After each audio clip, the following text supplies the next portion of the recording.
उसका जवाब मिलेगा। वोट मिल गया ना, जवाब दीजिए, खाली फोटो खिंचवाए हैं आप लोग, खाली यहाँ राजनीति करने आते हैं। वोट लेने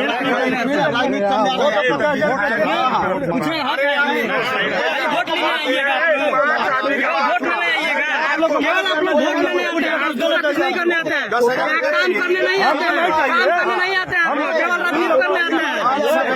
कुछ है कुछ किया है लेकिन कुछ काम नहीं किया, कोई काम नहीं किया। आपको भी तो देना चाहिए, खाली वोट मांगने आइएगा आप लोग, वोट मांगिएगा, खाली वोट मांगने आइएगा आप लोग। क्यों भागा? जवाब दीजिए, जवाब देना पड़ेगा। अभी तो जवाब दीजिए।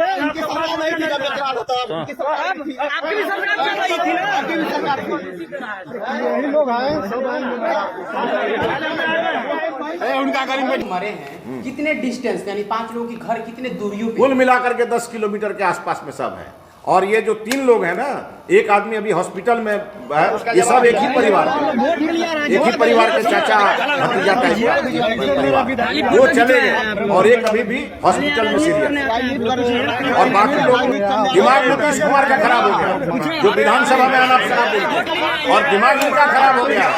पूरी तरह राष्ट्रीय जनता दल ये शराब की तस्करी में लगा हुआ है और जनता दल यूनाइटेड इसको बचाने में लगा।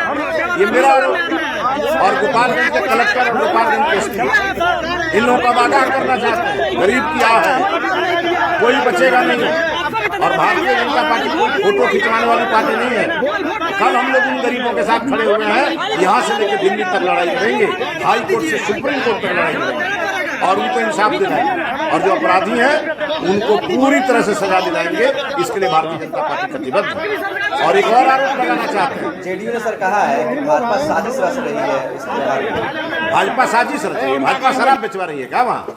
और अगर भाजपा का साजिश है तो काहे नहीं आकर के डीएम और एसपी कहते हैं कि भाजपा के लोग शराब बेचवा रहे थे? कहे ना। और खजुरबानी में कौन बेचवाया था? मोहम्मदपुर में जो लोग मरे थे वो कौन बेचवाया था? और यहाँ कौन बेचवा रहा है? सीतामढ़ी में कौन बेचवा रहा था? ये तमाशा कर रहे हैं लोग। ये इन्हीं जनता के वोट से मुख्यमंत्री की कुर्सी मिली है मुख्यमंत्री जी, और यही जनता अब आपसे वापस ले लेगी, चिंता मत करिए। और तेजस्वी यादव को उनके भी परिवार के 2 लोग मरे हैं, उनके समाज के 2 लोग मरे हैं। क्यों नहीं आया कोई सत्ताधारी दल का आदमी हालचाल लेने के लिए? और केवल जो मृतक है उनके परिवार को डराया जा रहा है, धमकाया जा रहा है। गरीबों की बात सुनने नहीं जाएंगे तो पाकिस्तान से कोई आएगा सुनने के लिए? और साथ ही साथ जब हम लोग वहाँ से चल रहे थे तो 2-2.5 घंटे तक तो कोई नहीं आया, लेकिन राष्ट्रीय जनता दल के विधायक के इशारे पे उनके गुंडे जब वहाँ से हम लोग गाड़ी में बैठ के चल रहे थे तो हम लोगों की गाड़ी जब आगे निकल गई तो वहाँ के लोगों के बीच में वो जनक राम जी के खिलाफ और हम लोगों के खिलाफ वहाँ पर मुर्दाबाद के नारे लगा रहे थे। और वो कह रहे थे कि ये लोग आया तो मुआवजा क्यों नहीं दिया? ये मुआवजा देने का काम विपक्ष का है क्या? मैं सीधा नीतीश कुमार से और गोपालगंज के जिला प्रशासन के आला अधिकारी जो एमपी और यहाँ के जो डीएम है और एसपी है उनसे हम पूछना चाहते हैं, ये प्रतिपक्ष जाकर के मुआवजा देता है क्या किसी को? कि वहाँ राजद के गुंडे आकर के मुआवजा मांग रहे थे और अगल बगल के 5-7 किलोमीटर से बुलाए गए लोग थे। लेकिन जब हम लोग वहाँ थे तो हजारों की संख्या में लोग थे, सभी लोग उस पीड़ित परिवार के साथ थे। जब हम लोग गाड़ी में बैठकर निकलने लगे तो एक वीडियो बना करके और इस घटना को डाइवर्ट करने के लिए, और मेरा आरोप है कि ये प्रशासन के लोगों ने मीडिया को उपलब्ध कराया और ये प्रशासन पूरी तरह राष्ट्रीय जनता दल के साथ मिला हुआ, और ये उन चीज़ों को डाइल्यूट करने के लिए कि जो भाजपा का प्रतिनिधिमंडल गया तो उसका लोगों ने विरोध किया। किसी ने कोई विरोध नहीं किया, वहाँ के स्थानीय लोग हम लोगों के साथ बैठे थे और सभी लोगों ने अप्रिशिएट किया। तो देख रहे हैं ते उड़ता पंजाब से मरता बिहार, ये भारतीय जनता पार्टी कभी भी इसको स्वीकार नहीं करेगी। और आज तो दलित समाज के साथ ऐसा हुआ है। और जब आप जितना देख लीजिए पूरा ये आंकड़ा उठा करके, जनक राम जी मेरे बगल में बैठे हैं, भारतीय जनता पार्टी के मुख्य प्रवक्ता हैं, और जनक राम जी के साथ क्या बिहेव हुआ कल? ये राजद के गुंडे आकर के इनको कह रहे थे कि आप 20 लाख दे के जाइए। ये जनक राम जी कोई डकैत है क्या कि कहीं से लूट कर ले आकर के और 20 लाख रुपया दे देंगे? और वो अगर डिमांड कर रहे थे तो उनको जदयू और राजद से डिमांड करना चाहिए, क्योंकि वहाँ राजद का विधायक है और यहाँ जदयू का एमपी है, और बिहार में जदयू और एमपी और आरजेडी की मुख्यमंत्री और उप मुख्यमंत्री है।